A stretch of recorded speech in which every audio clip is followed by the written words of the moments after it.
नमस्कार, मैं Uday Shankar. News bioscope में आप सबों का स्वागत है। दुर्गा पूजा को लेकर तैयारियां अपने चरम पर हैं। मूर्तियों को अंतिम रूप देने का काम चल रहा है। इस बीच सरकार की आई गाइडलाइन ने मूर्तिकारों और आयोजन समितियों की परेशानी बढ़ा दी है।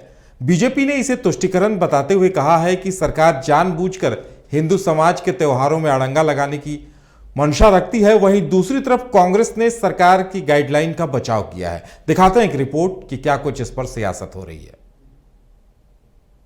झारखंड में दुर्गा पूजा की तैयारियां लगभग 3 महीने पहले ही आरंभ हो जाती हैं। झारखंड की राजधानी रांची में तो मूर्तिकार काफी पहले से ही मूर्तियां बनाने के काम में लग जाते हैं, मगर इस बार पूजा से ऐन महीने भर पहले आई सरकार की गाइडलाइन की मूर्तियां 5 फीट से ज्यादा की नहीं होंगी।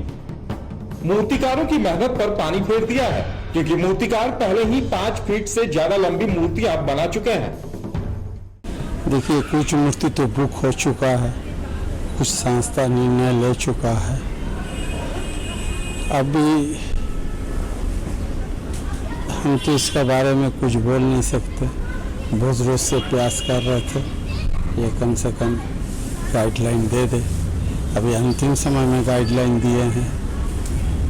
अभी ऑडियंस जो करे, जो ऑर्डर दिया, अभी उन्होंने जैसा फैसला लेगा, जो उचित समझेगा करेगा। सरकार की देर से आई गाइडलाइन ने पूजा समितियों की भी परेशानी बढ़ा दी है। उनका कहना है कि पूजा में महज 24 दिन बचे हैं। ऐसे में मूर्तियों को फिर से बनवाना काफी मुश्किल है।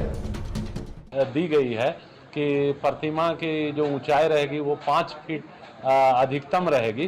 तो जैसा कि आप सभी जानते हैं कि अभी सिर्फ 24 दिन बचे हुए हैं और एक प्रतिमा बनाने में लगभग 15 से 20 दिन का समय लगता है। तो काफ़ी पहले से प्रतिमा का ऑर्डर दिया जा चुका है और सैकड़ों दुर्गा पूजा समितियां रांची जिला दुर्गा पूजा समिति में शामिल हैं और अब संभव नहीं है, क्योंकि अगर यह गाइडलाइंस पूर्व में आता तो हम लोग निश्चित रूप से इस पर विचार करते। सरकार की देर से आई गाइडलाइन पर बीजेपी ने भी निशाना साधा है। कहा है कि सरकार का पूरा जोर अब सिर्फ तुष्टीकरण और हिंदू समाज को नीचा दिखाने, ठेस पहुंचाने पर है। बीजेपी ने सवाल उठाया कि जब कोरोना चरम पर था तो सरकार चुनावी भीड़ जुटाती रही और अब कोरोना गाइडलाइन के नाम पर जानबूझकर बनी हुई मूर्तियों को बेकार करने का षड्यंत्र रचा जा रहा है।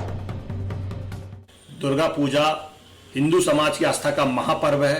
वर्ष भर से लोग दुर्गा पूजा का इंतजार करते हैं और हेमंत सोरेन सरकार को हिंदू समाज की भावनाओं को चोट पहुंचाने के लिए, उसके आत्मसम्मान को ठेस पहुंचाने के लिए कोरोना गाइडलाइन सिर्फ हिंदू पर्व त्योहार पर याद आती है। मैं याद दिला देना चाहता हूं, जब कोरोना महामारी चरम पर थी तो हेमंत सोरेन सरकार को अपना वोट बैंक मजबूत करने के लिए, तुष्टीकरण की राजनीति को मजबूत करने के लिए वह ढील के नाम पर ईद पर्व पर 3 दिन का अवकाश देते हैं।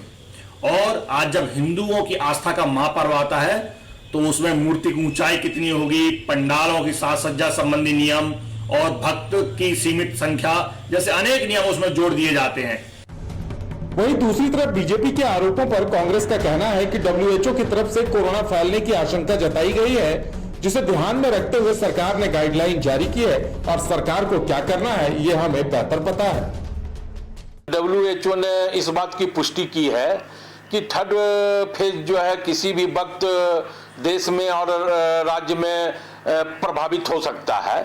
इस परिस्थिति में क्या चाहती है भारतीय जनता पार्टी कि जिस प्रकार कोरोना काल में उनके आकाओं ने नरेंद्र मोदी दास ने लाखों प्रवासी मजदूरों को सड़कों पे मरने के लिए छोड़ दिया, लाखों लोगों को रोजी रोटी का संकट भारतीय जनता पार्टी की सरकार ने उत्पन्न कर दी, क्या हम भी महागठबंधन की सरकार भी इस राज्य की जनता को कोरोना से मरने को छोड़ दें?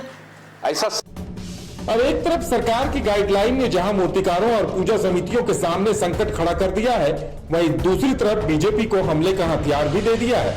ऐसे में सरकार कोई बीच का रास्ता निकालती है या फिर मूर्तिकारों को ही दोबारा दिन रात मेहनत करनी पड़ती है, देखने वाली बात होगी। न्यूज बाइस्कोप के लिए रांची से कैमरामैन विकास के साथ करिश्मा सिन्हा की रिपोर्ट।